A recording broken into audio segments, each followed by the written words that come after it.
रात के 11 बजे थे जब मैंने उस बस में कदम रखा था। बाहर का मौसम बिल्कुल भयानक था।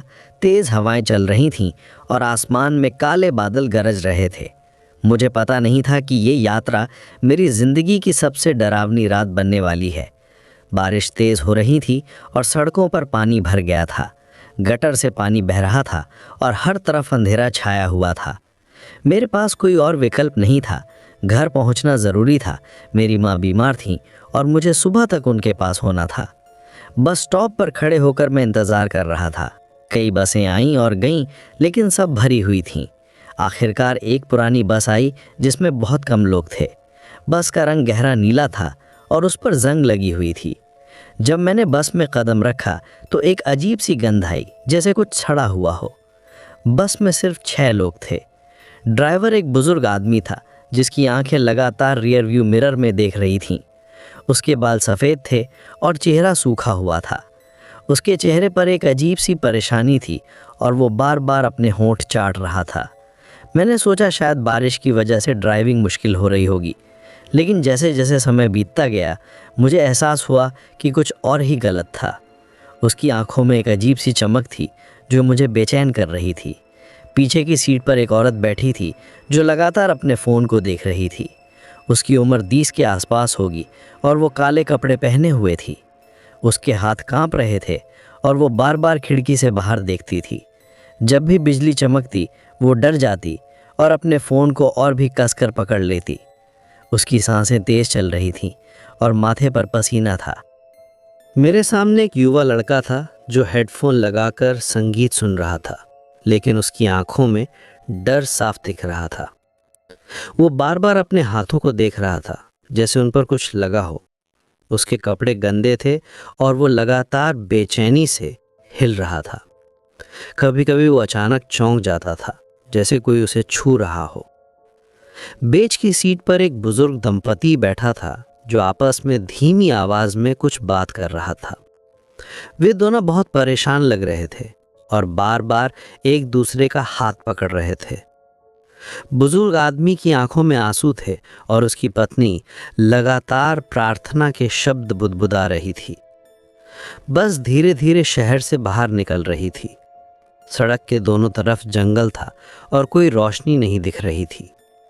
बारिश की आवाज़ तेज़ हो गई थी और बस की खिड़कियों पर पानी की बूंदें तेज़ी से गिर रही थीं। हवा की आवाज़ डरावनी लग रही थी, जैसे कोई चीख रहा हो। अचानक बस रुक गई। ड्राइवर ने इंजन बंद कर दिया और पीछे मुड़कर हम सबको देखा। उसकी आवाज़ में कंपन था जब उसने कहा, मुझे खुशी है कि आप सब यहाँ हैं। आज रात बहुत खास है। उसकी मुस्कान बिल्कुल भी सामान्य नहीं लग रही थी। उसके दांत पीले थे और आंखों में एक अजीब सी चमक थी। क्या मतलब है आपका? मैंने पूछा। मेरी आवाज़ कांप रही थी, लेकिन ड्राइवर ने जवाब नहीं दिया। इसके बजाय उसने रेडियो चालू किया। पहले कुछ देर तक सिर्फ स्टैटिक की आवाज़ आई और फिर एक धीमी डरावनी आवाज़ सुनाई दी। स्वागत है अंतिम यात्रा में।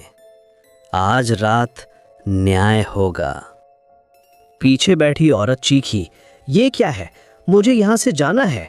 उसने दरवाज़ा खोलने की कोशिश की, लेकिन वो नहीं खुला। हम सब ने दरवाजे खोलने की कोशिश की, लेकिन कुछ भी काम नहीं आया। दरवाजे जैसे जम गए थे। खिड़कियां भी नहीं खुल रही थीं। हम पूरी तरह से फंस गए थे। युवा लड़के ने अपने हेडफोन उतारे। यार, ये कोई मजाक है क्या? मुझे घर जाना है। उसकी आवाज़ में डर साफ सुनाई दे रहा था, लेकिन ड्राइवर हंसता रहा। उसकी हंसी इतनी डरावनी थी कि मेरी रीढ़ में सिहरन दौड़ गई। ये हंसी इंसान की नहीं लग रही थी। बुजुर्ग आदमी ने कहा, बेटा, हमें शांत रहना चाहिए। ज़रूर कोई तकनीकी समस्या है। लेकिन उसकी पत्नी का चेहरा पीला पड़ गया था। वो कुछ जानती थी जो हम नहीं जानते थे। वो लगातार हे भगवान कह रही थी। अचानक बस की लाइटें बंद हो गईं। चारों तरफ घना अंधेरा छा गया।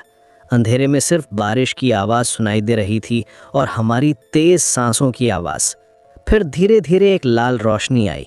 ये रोशनी बस के अंदर से आ रही थी, लेकिन कहाँ से ये समझ नहीं आ रहा था। रोशनी धीरे धीरे तेज होती गई और पूरी बस में फैल गई। तुम सबको पता है कि तुम यहाँ क्यों हो? ड्राइवर की आवाज़ अब बिल्कुल अलग थी। ये गहरी और डरावनी हो गई थी। ऐसा लग रहा था जैसे कई आवाज़ें एक साथ बोल रही हों। तुम सब ने कुछ किया है, कुछ ऐसा जिसकी सज़ा मिलनी चाहिए। आज रात न्याय का समय है। पीछे बैठी औरत रोने लगी। मैंने कुछ नहीं किया है, मैं सिर्फ घर जा रही थी। उसकी आवाज़ हिचकियों से भरी थी। लेकिन ड्राइवर ने कहा, झूठ मत बोलो प्रिया, तुमने अपने पति को धोखा दिया था। तुम दूसरे मर्द के साथ थीं जब वो तुम्हारा इंतज़ार कर रहा था, और आज रात वो मर गया। दिल का दौरा पड़ा जब उसे सच पता चला। औरत का चेहरा सफ़ेद हो गया। आप ये कैसे जानते हैं? उसकी आवाज़ काँप रही थी। मैंने किसी को नहीं बताया था। ड्राइवर युवा लड़के की तरफ मुड़ा। और तुम राहुल, तुमने अपने दोस्त को धक्का दिया था छत से। वो गिरकर मर गया था। तुमने किसी को नहीं बताया। सबको लगा कि वो खुद गिर गया। लड़का हकलाने लगा। ये एक दुर्घटना थी। हम लड़ रहे थे। मैंने जानबूझकर नहीं किया था। उसके हाथ कांप रहे थे और वो रो रहा था। बुजुर्ग दंपति की तरफ देखते हुए ड्राइवर ने कहा, और आप दोनों, आपने अपने बेटे को घर से निकाल दिया था सर्दी की रात में। वो सड़क पर मर गया, भूख और ठंड से। आपने उसकी लाश भी नहीं देखी। बुजुर्ग औरत रोने लगी। हमारे पास कोई विकल्प नहीं था। वो नशे में था। वो हमें परेशान करता था। हमने सोचा था कि वो सुधर जाएगा। अब ड्राइवर मेरी तरफ देखा। उसकी आंखें लाल हो गई थीं और उनमें आग जल रही थी। मेरा दिल तेजी से धड़क रहा था। और तुम अमित, तुमने अपनी बहन की मदद नहीं की थी जब उसे ज़रूरत थी। वो अकेली मर गई, आत्महत्या की। तुमने उसके फ़ोन का जवाब तक नहीं दिया था। मैं सांस नहीं ले पा रहा था। ये सच था। मेरी बहन ने मुझसे मदद मांगी थी, लेकिन मैंने मना कर दिया था। मैं अपनी जॉब में व्यस्त था, अपनी गर्लफ्रेंड के साथ टाइम स्पेंड कर रहा था। बाद में पता चला कि वो डिप्रेशन में थी और उसने स्लीपिंग पिल्स खाकर आत्महत्या कर ली थी। तुम सब यहाँ सज़ा पाने के लिए हो, ड्राइवर ने कहा। ये बस तुम्हें वहाँ ले जा रही है जहाँ तुम्हारे पापों का हिसाब होगा, जहाँ न्याय मिलेगा। बाहर बारिश और तेज हो गई। बिजली लगातार चमक रही थी और बादल जोर से गरज रहे थे। बस अचानक हिलने लगी, जैसे कोई उसे हिला रहा हो। हम सब डर गए थे। हमारे होश उड़ गए थे। प्रिया चीखी, मुझे माफ कर दो, मैं गलत थी। मैं अपने पति से प्यार करती थी। लेकिन ड्राइवर हंसता रहा। उसकी हंसी और भी डरावनी हो गई। राहुल ने कहा, प्लीज मुझे एक मौका दो, मैं सब कुछ ठीक कर दूंगा। मैं पुलिस को सच बता दूंगा। वह रो रहा था और हाथ जोड़ रहा था। बुजुर्ग दंपति प्रार्थना करने लगे। वे भगवान से माफी मांग रहे थे। हे भगवान, हमें माफ कर दो, हम गलत थे। मैंने भी कहा, मुझे पता है मैंने गलती की है, लेकिन मैं बदल सकता हूँ, मैं अच्छा बन सकता हूँ। मेरी आवाज़ कांप रही थी। अचानक बस रुक गई। ड्राइवर ने इंजन बंद कर दिया। बाहर सन्नाटा था। बारिश भी रुक गई थी। हवा भी शांत हो गई थी। एक अजीब सा सन्नाटा छा गया। तुम सबको एक आखिरी मौका मिलेगा, ड्राइवर ने कहा। उसकी आवाज़ अब धीमी थी, लेकिन इसकी कीमत चुकानी होगी। तुम्हें अपने पापों का सामना करना होगा। दरवाज़ा खुल गया। ठंडी हवा अंदर आई। बाहर एक पुराना कब्रिस्तान था। चांदनी रात में वो बहुत डरावना लग रहा था। पुराने पेड़ हवा में हिल रहे थे और उनकी छाया ज़मीन पर नाच रही थी। बाहर निकलो, ड्राइवर ने आदेश दिया। उसकी आवाज़ में कोई दया नहीं थी। हमारे पास कोई विकल्प नहीं था। हम सब बाहर निकले। हवा ठंडी थी और एक अजीब सी गंध आ रही थी, मिट्टी और सड़े हुए फूलों की गंध। कब्रिस्तान में पुराने पत्थर और टूटी हुई कब्रें थीं। कुछ कब्रों पर नाम लिखे थे जो समय के साथ धुंधले हो गए थे। यहाँ तुम्हें अपने पापों का सामना करना होगा, ड्राइवर ने कहा। जिन लोगों को तुमने नुकसान पहुँचाया है वे यहाँ तुमसे मिलने आएंगे। तुम्हें अपने किए का हिसाब देना होगा।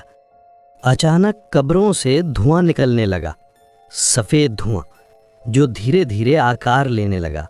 उस धुएं से आकृतियां बनने लगीं। मैंने अपनी बहन को देखा। वो बिल्कुल वैसी ही थी जैसी मरने से पहले थी। उसकी आंखों में दुख था, लेकिन गुस्सा नहीं। प्रिया के सामने उसका पति खड़ा था। उसका चेहरा दुखी था। राहुल के सामने उसका दोस्त था जिसके सिर पर चोट के निशान थे। बुजुर्ग दंपत्ति के सामने उनका बेटा था जो बहुत कमज़ोर लग रहा था। अब तुम्हें अपनी गलतियों का एहसास होगा, ड्राइवर ने कहा। ये तुम्हारा आखिरी मौका है। मेरी बहन मेरे पास आई। उसकी आवाज़ दुखी थी लेकिन प्यार से भरी थी। भैया, मुझे तुम्हारी ज़रूरत थी, लेकिन तुमने मुझे अकेला छोड़ दिया। मैं सिर्फ तुमसे बात करना चाहती थी। मैं रोने लगा।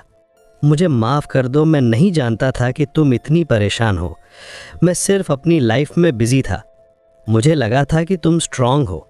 अब तुम जानते हो, लेकिन अब बहुत देर हो चुकी है। लेकिन अगर तुम सच में बदलना चाहते हो तो एक रास्ता है। अचानक सब कुछ गायब हो गया। कब्रिस्तान, आत्माएं, ड्राइवर, सब कुछ। मैं अकेला सड़क पर खड़ा था। बस भी गायब थी। चारों तरफ सिर्फ जंगल था और एक छोटी सी सड़क। मैंने अपने फ़ोन को देखा। सुबह के 6 बज रहे थे। क्या ये सब एक सपना था? लेकिन मेरे कपड़े गीले थे और मुझे कब्रिस्तान की गंध अभी भी आ रही थी।